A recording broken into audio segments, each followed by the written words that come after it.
नमस्ते दोस्तों, कैसे हो आप सब।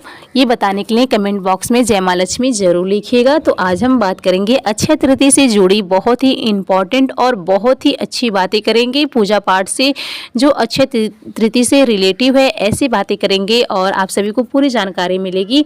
तो आज हम यहाँ पे ये जानेंगे कि जो पोटली आप बनाए हैं उस पोटली का क्या करें और जो नहीं बनाए वो कब बनाएंगे। अगले दिन या आज ही चौकी उठाना है, चौकी उठाएंगे कब ये भी जान लीजिए। और हल्दी चने दाल का क्या करना है, उसके बाद से खीर आपको कब बनाना है। आप सुबह में जो पूजा नहीं किए हैं वो शाम को कब पूजा करेंगे। तो आप सभी को मैं यहाँ पे बताऊंगी कि शाम को कर सकते हैं या नहीं कर सकते हैं, और जो चीज़ आप खरीद करके लाए हैं उसका क्या करना है।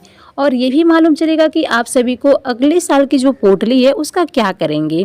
ऐसे कई सारे आप सभी लोग के महत्वपूर्ण बातें हैं, महत्वपूर्ण प्रश्न हैं। ऐसे सारे प्रश्नों के जवाब इस वीडियो में आप सभी को प्राप्त होगा। उससे पहले अगर आप सब हमारे चैनल पे नए आए हो तो प्लीज़ हमारे चैनल को सब्सक्राइब कर लीजिए और नीचे बेल आइकन बटन है उसको प्रेस कर दीजिएगा और एक लाइक ज़रूर कीजिएगा। तो आइए अब हम जान लेते हैं सारे महत्वपूर्ण बातें। तो देखिए यहाँ पे अब हम सबसे पहले बात करेंगे कि पोटली कब बनाएं। अगर जो सुबह में पूजा पाठ कर लिए हैं वो ठीक है, और जो बनाए हैं पहले से उनके लिए भी ठीक है, वरना जो शाम को पूजा पाठ करेंगे वो अभी बना लें। उसके बाद से नहीं टाइम है आपके पास तो आप लाल कपड़े ले लीजिए और उसमें सारे सामग्री को रख करके चढ़ा सकते हैं।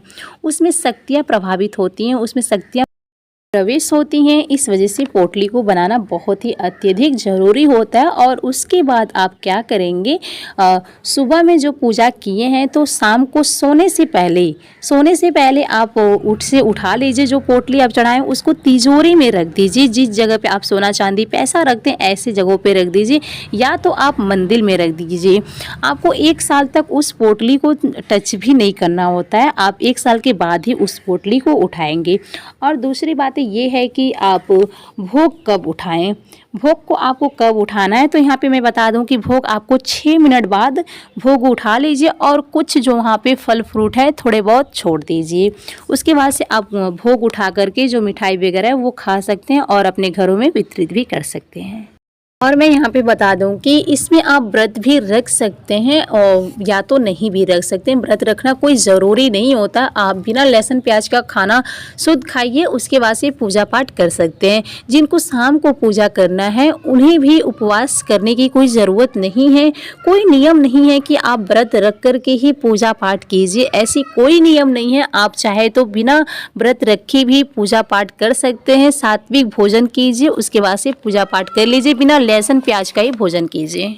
और मैं यहाँ पे बता दूं कि जो आप हल्दी चने का दाल चढ़ाए हुए हैं, हल्दी चने को आप क्या करें, उससे आप चाहे तो भोजन भी खा सकते हैं, चाहे नहीं आपको भोजन उसका बना करके खा लेना है। और थोड़ा बहुत आपको क्या करना है, पक्षियों को डाल देना है। तो थोड़े से चना आपको पक्षियों को ले जा करके डाल दीजिएगा। और मैं आप सभी को अगली बात ये बता दूँ कि पूजा कब करें। तो पूजा आपको जो सुबह में कर चुके हैं उनके लिए ठीक है, वरना जो शाम को पूजा करेंगे वो आप शाम को पूजा 6 से 7 बजे के बीच में पूजा कर सकते हैं। मतलब 5 बजे से आप अपनी तैयारी शुरू करेंगे और 7 बजे के अंदर आप अपनी पूजा को समाप्त कर सकते हैं।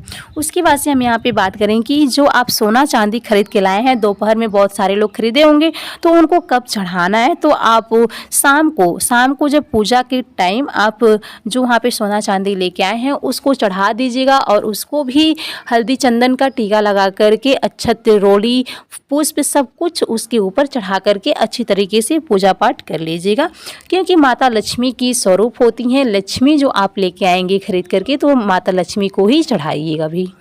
उसके बाद से मैं बता दूं कि आप सभी को खीर कब बनानी है। तो जो आप सुबह में कोई खीर बना लिया है तो उसके लिए ठीक है, जो नहीं चढ़ा पाए हैं वे शाम को भी चढ़ा सकते हैं। उसमें तुलसी पत्र, खीर में तुलसी पत्र जरूर डाल करके भोग लगाइएगा। अगर कोई माँ लक्ष्मी के लिए ही केवल लगाना चाहता है उस खीर को भोग तो उसमें तुलसी पत्र मत डालिएगा। अगर आप विष्णु जी के लिए लगा रहे हैं तो ठीक है, और दोनों के लिए लगाया तो थोड़े से तुलसी पत्र उसमें डाल करके भोग लगा सकते हैं। उसके बाद से आप सभी को मैं बताऊं कि पोटली को क्या करें। जो आप पोटली बनाए हैं और उसको क्या करें, जो सामान खराब नहीं हुए हैं उसे फिर से आप प्रयोग कर सकते हैं। जो अगले साल की आपकी पोटली उसको फिर से आप प्रयोग कर सकते हैं। और जो धनिया अच्छत है, जो ख़राब होने वाली चीज़ें हैं, उसको आप पक्षियों को डाल दीजिए और उसमें जो भी पैसा वगैरह जो कुछ है आप उसको गंगा जल से धुल लीजिए। उसके बाद से फिर से आप उसको प्रयोग कर सकते हैं पूजा में।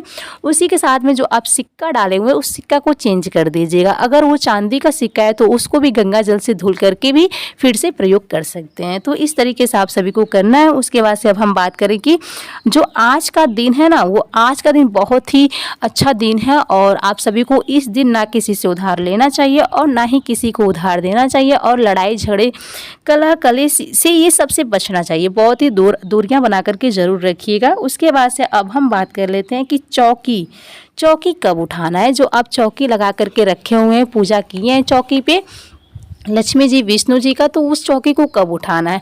तो हम बता दें कि जो आप पूजा कर चुके हैं, जो सुबह में पूजा करिए या तो शाम को पूजा कीजिए, चौकी को कल उठाना है। एक दिन बाद आपको चौकी को उठाना है। और जो चौकी को जब आप उठा लेंगे तो फूल पत्ती जो है आप नदी तालाब में विसर्जन कर दीजिए।